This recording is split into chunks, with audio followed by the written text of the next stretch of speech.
जय Hind, good evening सभी को। कॉन्सेप्ट होगा तो रिजल्ट होगा में आपका स्वागत है। आज आपका क्लास 3 है फिजिक्स का।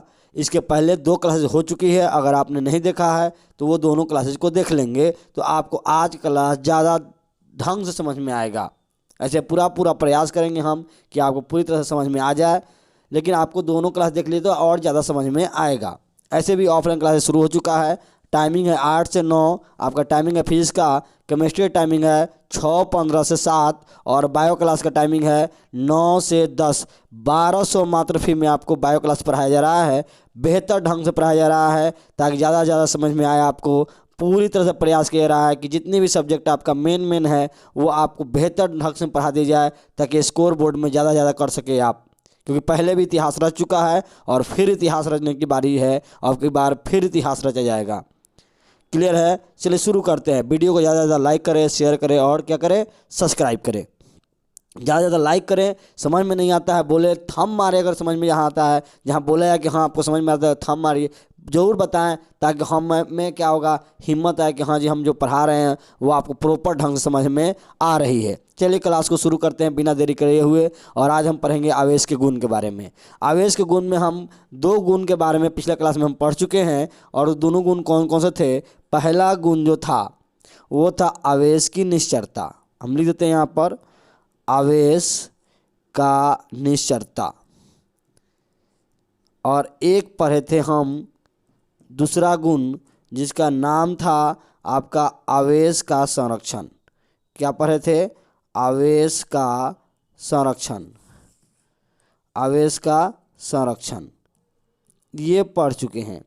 इसका इंग्लिश बात करें तो इनवेरियंस ऑफ चार्ज, इसका कंजर्वेशन ऑफ चार्ज। इसमें दोनों में था क्या चीज़ें?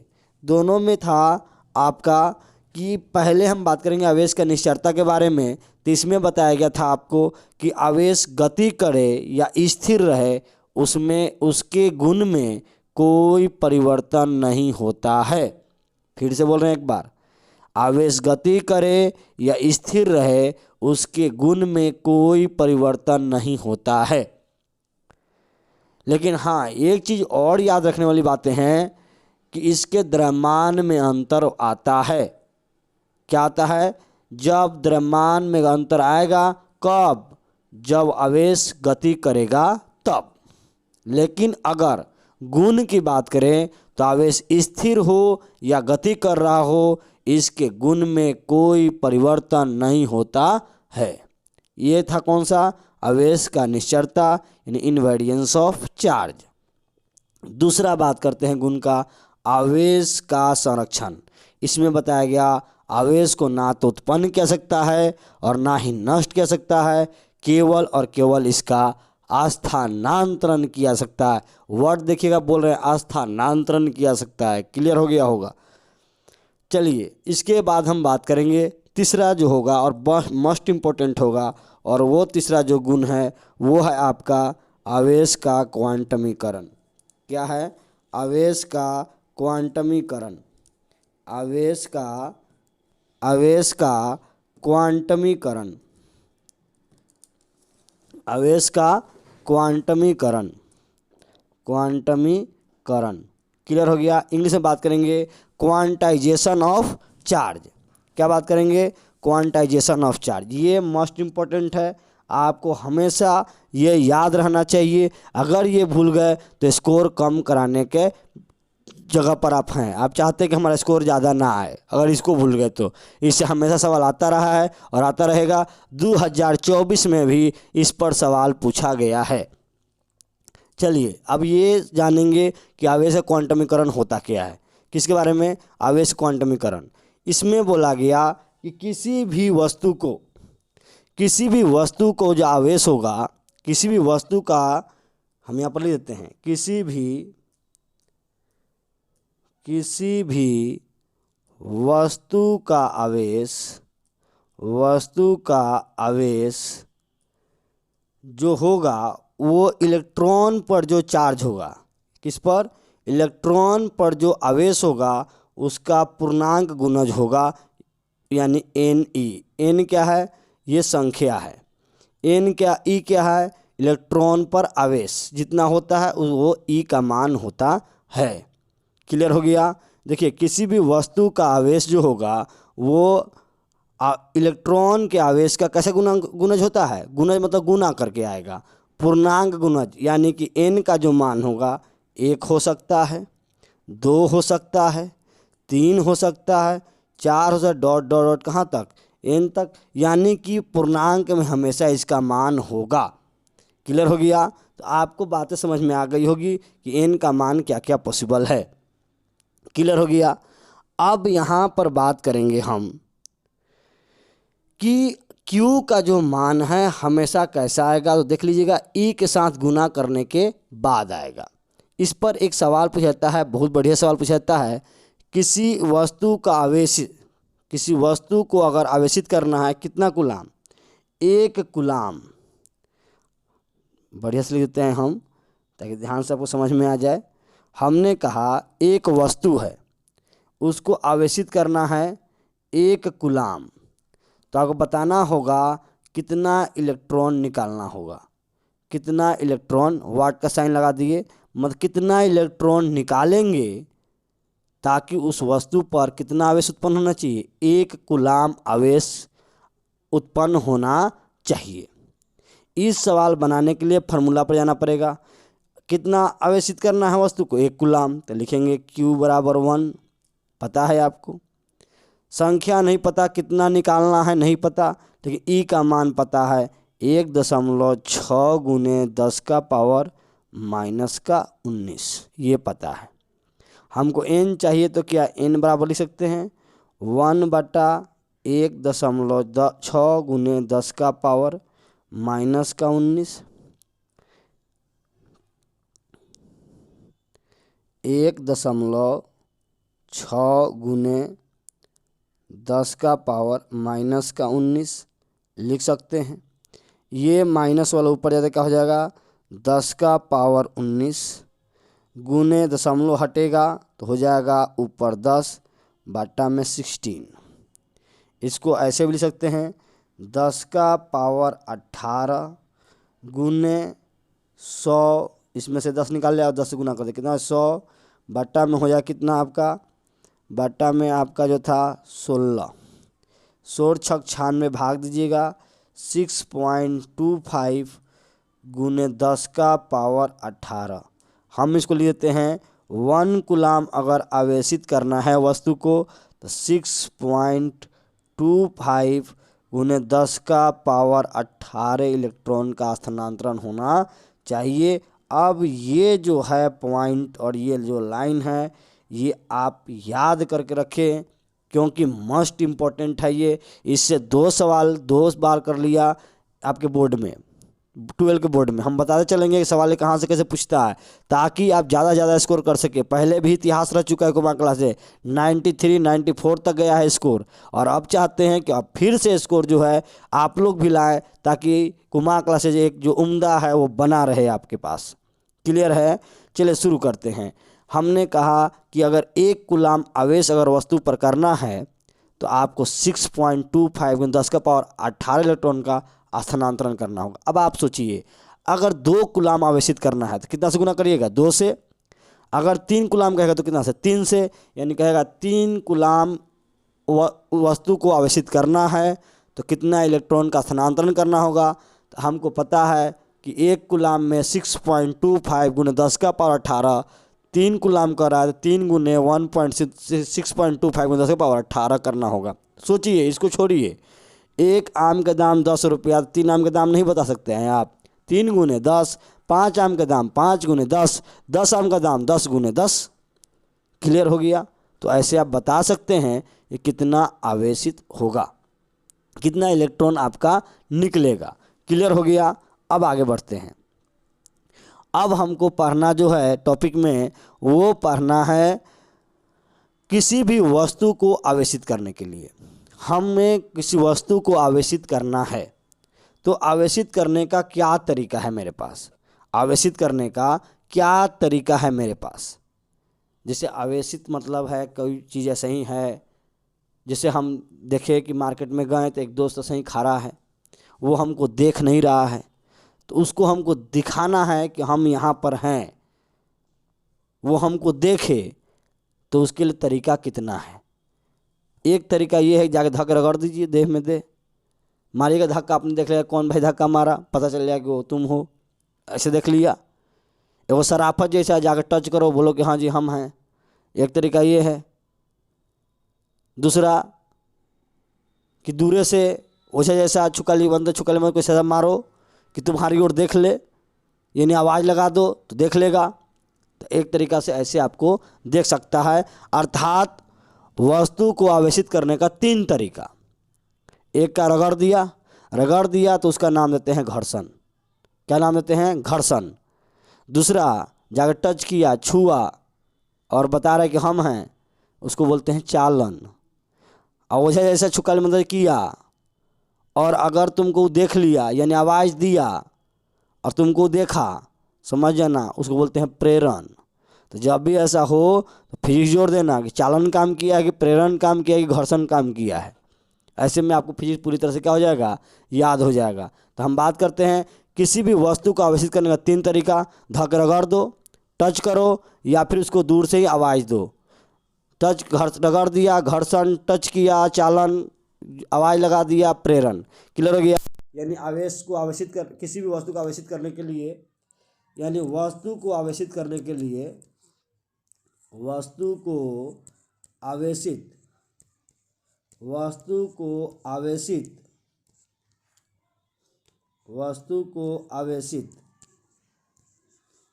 करने का 3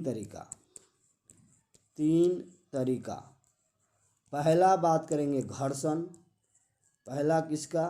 घर्षण। दूसरा चालन और तीसरा प्रेरण। हो गया। तो ये था आपका 3 तरीका हमने बात किया वस्तु को आवेशित करने का। एक था घर्षण, दूसरा है चालन और तीसरा है प्रेरण।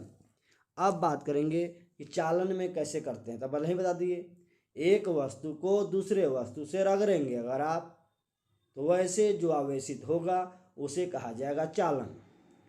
यानी ऐसी विधि जिसमें एक वस्तु को दूसरे वस्तु से रगड़ा जाता है, तो एक वस्तु में इलेक्ट्रॉन की कमी होती है, अधिकता होती है। इस प्रक्रिया द्वारा आवेशित वस्तु क्या कहलाती है? चालन द्वारा आवेशन कहलाती है। Charging by friction.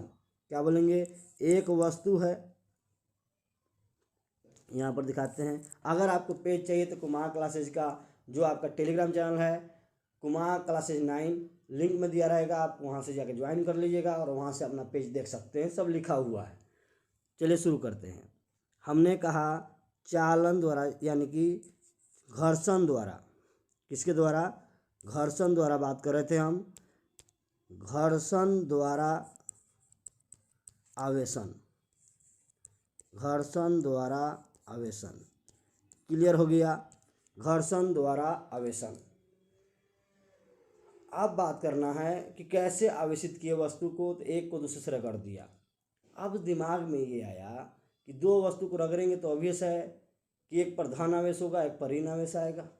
अब हमने लिया रेशम का कपड़ा। किसको लिया? रेशम का कपड़ा। और दूसरा लिया है हमने आपको एबोनाइट की छड़, एबोनाइट की छड़। और आपसे कहा जाएगा अब आप बताइए किस पर धन आवेश और किस पर ऋण आवेश। बताना बड़ा सिंपल है, जिनको याद होगा आराम से, बहुत बड़ा नहीं है चीज़ें, ये सब जगह लिखा रहता है, आराम से आप बता सकते हैं। लेकिन अगर एबोनाइट की छड़ को रबड़ से रगड़ दीजिए तब क्या होगा? आप दिमाग खराब, ये तो हम जान ही नहीं रहे थे। आपको कांच को बिल्ली के खाल से रगड़ दिया जाए, अगर कांच को बिल्ली की खाल से रगड़ दिए तब क्या होगा? ऐसे स्थिति में बताने के लिए हमने एक इलेक्ट्रोस्टैटिक सीरीज लिख दिया है, ताकि आप आराम से चीज़ों को बता सकते हैं किस पर धन होगा और किस पर ऋण होगा। चलिए इलेक्ट्रोस्टैटिक सीरीज लिखते हैं। वो क्या नाम दिया? Electrostatic series. इससे पता चलता है कि किसको एक वस्तु को दूसरे रगड़ने पर किस पर धन होगा और किस पर ऋण होगा। चलिए बात करते हैं। तो पहला नंबर लिखेंगे, नीचे से लिखते चलेंगे हम। कांच कांच हो गया। इसके बाद नीचे लिखेंगे ऊन, बिल्ली की खाल, बिल्ली की खाल। इसके बाद लिखेंगे हम आपका रेशम, क्या लिखेंगे, रेशम। सूती कपड़ा, सूती लिखेंगे। एबोनाइट लिखेंगे, एबोनाइट। इसके बाद लिखेंगे आपका प्लास्टिक, क्या लिखिए, प्लास्टिक, प्लास्टिक। और लिखेंगे इसके नीचे रबर। देखिए जो नीचे है उस पर निगेटिव और जो आपका ऊपर है उसको बोलेंगे पॉजिटिव। यानी कि हम कहेंगे कांच को बिल्ली के खाल से रगड़ दिया, तो बताइए कांच कहाँ है, ऊपर, बिल्ली खाल कहाँ है, नीचे। इसका मतलब है कांच पर पॉजिटिव और बिल्ली खाल पर क्या होगा, निगेटिव होगा। लेकिन कांच की खाल को एबोनाइट की छड़ से रगड़ दिया, का बिल्ली की खाल को एबोनाइट की छड़ से रगड़ दिया। बिल्ली खाल आपके पर कहाँ है, ऊपर, एबोनाइट की छड़ कहाँ है, नीचे। इसका मतलब बिल्ली खाल पर प्लस, एबोनाइट छड़ पर क्या होगा, माइनस। समझ में आ गया। एक बार हम और बोल देते हैं, कांच, ऊन, बिल्ली की खाल, रेशम, सूती कपड़ा, एबोनाइट, प्लास्टिक, रबर। ये सीरीज है, इसको ऐसे ही याद रखेंगे हम। ऊपर वाला प्लस, नीचे वाला क्या होगा, माइनस। यानी कि ऊपर वाला अगर आता है तो प्लस हो जाएगा, नीचे वाला क्या हो जाएगा, माइनस। इस तरह से आप बता सकते हैं कि किस पर धन आवेश होगा और किस पर ऋण आवेश होगा। हमारे ख्याल से आपको समझ में आ गया होगा। पहला क्लियर हो गया। दूसरा हमने क्या बोला था, दूसरा हमने बोला था कि चालन द्वारा आवेशन। किसके द्वारा, चालन द्वारा आवेशन। इसके बारे में बात होगी। तो चालन द्वारा आवेशन की जब बात करेंगे तो इसमें कहा जाएगा कि कैसे करें। तो इसमें कहा गया कि एक आवेशित वस्तु होगा। क्या होगा, एक आवेशित वस्तु होगा, एक आवेशित वस्तु होगा। चलिए एक आवेशित वस्तु हो गया। एक अनावेशित वस्तु होगा। चलिए एक अनावेशित वस्तु हो गया। इसको हमने क्या किया, संपर्क में ला दिया, टच करा दिया। ये लीजिए टच करा दिया चालक से। आप ऐसे या फिर इसको इस तरह से भी दिखा सकते हैं, टच करा दिया। टच कराने से क्या होगा, ये अपना इलेक्ट्रॉन इसको, इस पर जो चार्ज है वो इस पर चलाएगा और इस प्रकार दोनों में क्या हो जाएगा, बंट जाएगा और इस तरह से बनेगा। जब ये अलग होंगे तो इस तरह से हो जाएंगे। देखिए तो पहले आवेशित था नहीं, तो अब क्या हो गया, आवेशित हो गया। इसका मतलब है कि संपर्क में आया तभी जाके आवेशित हुआ है। कह सकते हैं एक तरह से, कहावत की याद आ रही है, कहावत के जरिए आपको समझाने का प्रयास कर रहे हैं कि आपका संगत से गुणात है और संगत से गुंजात। मतलब अगर दारू पीने साथ दोस्ती है, दारू पीजिएगा। बीड़ी पीने साथ दोस्ती है तो बीड़ी पीजिएगा। जुआ खेलने साथ दोस्ती है, जुआ खेलिएगा। अक्सर ही देखा गया है। अर्थात कह सकते हैं यहाँ पर भी कि एक आवेशित है, एक अनावेशित है। तो अनावेशित ने क्या किया, आवेशित वाले से क्या कर लिया, आवेश को ले लिया। वो भी आवेशित हो गया, ये भी आवेशित हो गया, दोनों क्या हो गए, आवेशित हो गए। इस तरह से कह सकते हैं हम कि ये जो प्रक्रिया हुई है ये किसके द्वारा हुई है, चालन द्वारा आवेशन। इसमें एक वस्तु जो होगा आवेशित होगा और दूसरा क्या होगा, अनावेशित होगा। क्लियर हुआ कि नहीं। एक बार हम डिफिनीशन भी बोल देते हैं इसका, ऐसे आपको पेज उस पर मिल जाएगा। जब किसी आवेशित वस्तु को अनावेशित वस्तु के पास में लाए, अनावेशित के वस्तु संपर्क में लाया जाता है तो अनावेशित वस्तु क्या कर देता है, ये आवेशित कर देता है। इस प्रक्रिया क्या बोलते हैं, चालन द्वारा आवेशन। क्लियर हो गया। अगला अब हम पढ़ेंगे वो होगा प्रेरण द्वारा आवेशन। किसके द्वारा, प्रेरण, प्रेरण द्वारा आवेशन। बात करेंगे प्रेरण द्वारा आवेशन का। इसका मतलब है कि चार्जिंग बाय इंडक्शन। क्या हो जाएगा, चार्जिंग बाय इंडक्शन। हम यहाँ लिख देते हैं चार्जिंग बाय इंडक्शन। क्लियर हो गया। चार्जिंग बाय इंडक्शन कैसे करना है, प्रेरण द्वारा इंडक्शन, प्रेरण द्वारा आवेशन करना है। हमने कहा दूर से ही हवाई लगाएंगे तो ओझा गुनी वाला मारे, यहाँ मंत्र मारेगा दिल्ली में ठीक, यहाँ मंत्र मारा दिल्ली में तबीयत खराब। उसको समझ जाना क्या है ये है प्रेरण द्वारा आवेशन, बिना छुए हुए काम कर दिया है। यहाँ भी वही है कि बिना छुए हुए उसको आवेशित करना है। क्लियर है? आप एनसीईआरटी बुक पढ़ेगा ना, इसके बाद आपको लगेगा क्या कि हम पूरी तरह से पता है, पूरा लाइन बाय लाइन हमने आपको बता दिया और इतना इजी में बताया जिसका जवाब नहीं। आप खुद देखिए, समझिए चीज़ों को कि हाँ जी फिजिकली एकदम जोड़ के बताया गया है, ताकि आप कहीं भी रहे फिजिक्स भाषा में भी आप बात कर सकते हैं। दूर से मंत्र मार दियो, प्रेरण बात कर रहा है, टच करके निकल जाओ चालन है, धक रगड़ दिया घर्षण है, इतना आसान वे में आप क्या कह सकते हैं। चलिए आगे बात करते हैं अब हम इसमें कि कैसे करते हैं। देखिए आपने पढ़ा होगा परमाणु विद्युतता उदासीन होते हैं, परमाणु विद्युतता उदासीन होते हैं। जितने प्लस होंगे उतने ही क्या होंगे, माइनस, कोई नहीं दिखेगा दम, दोनों क्या हो गए हैं, न्यूट्रल कर दिए एक दूसरे को, जितना प्लस उतना ही क्या है, माइनस है। हमने क्या किया, एक एबोनाइट के छड़ को लाया जो इसके संपर्क में नहीं है, संपर्क में नहीं है, इस पर है कौन सा आवेश, धन आवेश। अब आप बताइए जैसे ही आएगा तो ये क्या करेगा, ये जो है ऋण को खींचेगा और धन को क्या करेगा, धक्का मारेगा। क्या करेगा, धक्का मारेगा। आपका हो गया, धक्का मार करके अलग अलग कर दिया। जैसे आप देखिएगा दूध को चेक करना था, पानी कितना है और छेना कितना है, कागजी में मार दिए साफ अलग अलग कर देता है, छेना अलग अथी कर देगा अलग, मक्खन अलग और पानी अलग। उसी प्रकार यहाँ पर जैसे एबोनाइट की छड़ धनावेशित लेके आए, प्लस अलग और माइनस अलग। इसके बाद क्या किया हमने, इसको अर्थिंग कर दिया। क्या कर दिया, अर्थिंग। ये प्लस वाला किसके पास चला गया, माइनस के पास। पता ही है आपको पृथ्वी माइनस होती है, सारा खींच लिया, बच गया कौन, माइनस वाला। कौन बच गया, माइनस वाला, ऐसे बच गया। इसके पास कौन सा है अभी मौजूद, एबोनाइट की छड़। अगले स्टेप में क्या करेंगे, इसको हटा दो।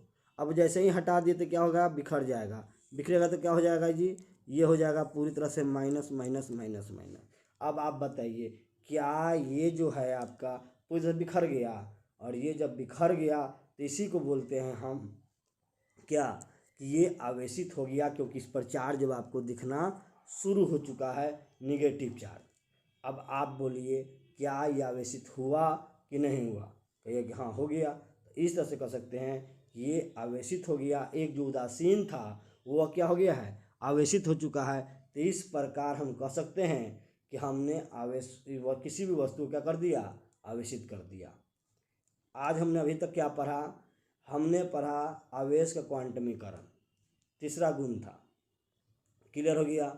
एक चीज़ ध्यान रखिएगा, कहीं कहीं गुण में ही लिखा जाता है, हमने नहीं बता के बात किया, उस पर भी बात कर लेते हैं अभी थोड़ा सा। आवेश का गुण में 3 गुण का बात किया। एक आवेश की निश्चलता, देखिए लिख दिए हैं हम यहाँ पर, हमने बात किया फर्स्ट में ही बात किया था आवेश का निश्चलता, इनवेरियंस ऑफ चार्ज, इस पर बात कर चुके हैं हम। दूसरा आवेश संरक्षण, तीसरा आवेश क्वांटमीकरण। कोई कोई क्या करेगा किताब या फिर बताते हैं, हम भी बताते हैं चीज़ों को, किताब भी लिख देता है। आवेश की योज्यता, यानी कि आवेश की योज्यता में क्या लिखना होता है, सोचिए आपको जब पढ़ा रहे थे शुरू क्लास में तो बताया गया था आवेश एक अदिश राशि है। कैसी राशि है, अदिश राशि है। तो इसको जोड़ने के लिए बीजगणितीय विधि का उपयोग किया जाता है। किसका, बीजगणितीय विधि का प्रयोग किया जाता है। हम यहाँ लिख देते हैं। चौथा नंबर अगर बात कर लें तो यहाँ पर देते हैं आवेश की योज्यता, आवेश की योज्यता, योज्यता यानी एडिशन, एडिबिलिटी या एडिशन लिख सकते हैं, एडिशन ऑफ चार्ज कर लेते हैं। तो ये जो है इसमें क्या है, आवेश कौन सी राशि है, अदिश राशि है। कौन सी राशि है, अदिश राशि है। इसलिए इसको जोड़ने के लिए कोई नया मेथड नहीं यूज करते। इसको जोड़ने के लिए जैसे हम बीजगणितीय विधि द्वारा जोड़ते हैं, जैसे 2 + 2 कितना होता है 4, 3 + 2 कितना होता है 5, उसी प्रकार 2 कूलाम + 3 कूलाम कितना होगा जी, 5 कूलाम हो जाएगा। इसी प्रकार अगर बात करें लिखेगा 7 कूलाम माइनस का प्लस का 2 कूलाम कितना हो जाएगा, 9 कूलाम। इसको जोड़ने के लिए कोई एक्स्ट्रा दिमाग लगाने की ज़रूरत नहीं है। क्लियर, समझ में आया होगा। यानी कह सकते हैं अब हम यहाँ पर कि जो भी आवेश को जोड़ना है हमको दिमाग लगाने की ज़रूरत नहीं है, डायरेक्ट जोड़ देंगे हमारा काम हो जाएगा। उसको बोलते हैं आवेश की योज्यता यानी कि एडिशन ऑफ चार्ज। क्लियर हो गया। अब बात करते हैं कि कूलाम के नियम। कूलाम का नियम क्या है? देखिए कूलाम का नियम थोड़ा सा आप नेक्स्ट टाइम शुरू करें तो ज़्यादा बेहतर है, कि आधा पर छोड़ना वो सही नहीं है। एक बार हम पूरी तरह रिपीट करते हैं। आवेश का गुण जो है 2017 में पूछा था, ध्यान से क्वेश्चन पूछा था, आवेश के दो गुण के बारे में लिखे। आवेश के दो गुण लिखे, आवेश के दो गुण लिखे। तो आप ये गलती मत करिएगा कि दो को जैसे हमने पढ़ा है यहाँ पर दो गुण, तो आप ये लिख करके निकल ले, भाई साहब आपका स्कोर नहीं बन पाएगा। जब भी आवेश का निश्चरता लिखे तो इसके बारे में ज़रूर लिखे, फिर लिखेंगे आवेश का संरक्षण तो इसके बारे में ज़रूर लिखेंगे, तभी आपको 2 नंबर प्रॉपर ढंग से मिलेगा। नहीं तो मालूम चला याद भी था लिखे भी नहीं तो आपको स्कोर मिलने वाला नहीं है। इसलिए प्रॉपर ढंग से लिखना बहुत ज़रूरी है। 2 गुण लिख के चल दिएगा आपका स्कोर नहीं बनेगा। क्लियर हो गया। तो इस तरह से आपको क्लियरिटी हमने कर दिया, सामने रख दिया, आपको पूरी तरह से क्लासों को रखा है। आप इस चैनल को, इस जो क्लासेस चल रही है वो ज़्यादा से ज़्यादा लोगों को बताएं, ज़्यादा से ज़्यादा शेयर करें, वीडियो को लाइक करें, सब्सक्राइब करें। हम यहाँ तक कर रहे हैं कि आपका ऑफलाइन क्लास में जो पढ़ाया जा रहा है वो हमने आगे रखा है, ताकि आप जो क्लास करते हैं उससे आपको रिवीजन हो जाए और काफ़ी चीज़ें दिमाग में बैठ जाए, ताकि आगे आपको मशक्क़त करने की ज़रूरत ना पड़े। क्लियर हो गया। तो अब हम मिलते हैं नेक्स्ट क्लास में। 7:45 से 8:15 तक क्लासेस चलेगी, आपका फिजिक्स का चलेगा। क्लियर हो गया। अगर आपका बायो क्लास शुरू होता है तो उसका टाइमिंग आपका 8:30 यानी 8:30 PM रखा गया है, से 9 बजे तक रखा गया है आपका क्लास शाम में। और अगर आप चाहते हैं कि आप जो है ऑफलाइन क्लास ज्वाइन करना चाहते हैं तो उसका टाइमिंग है 9 से 10, जिसका फी मात्र 1200 रुपये रखा गया है। मात्र 1200 में बेहतर क्वालिटी, बेहतर कंटेंट के साथ, ताकि जो इस बार एग्ज़ाम में हुआ है वैसा एग्ज़ाम में दोबारा नहीं होना चाहिए। मिलते हैं नेक्स्ट क्लास में, तब तक के लिए जय हिंद, गुड नाइट।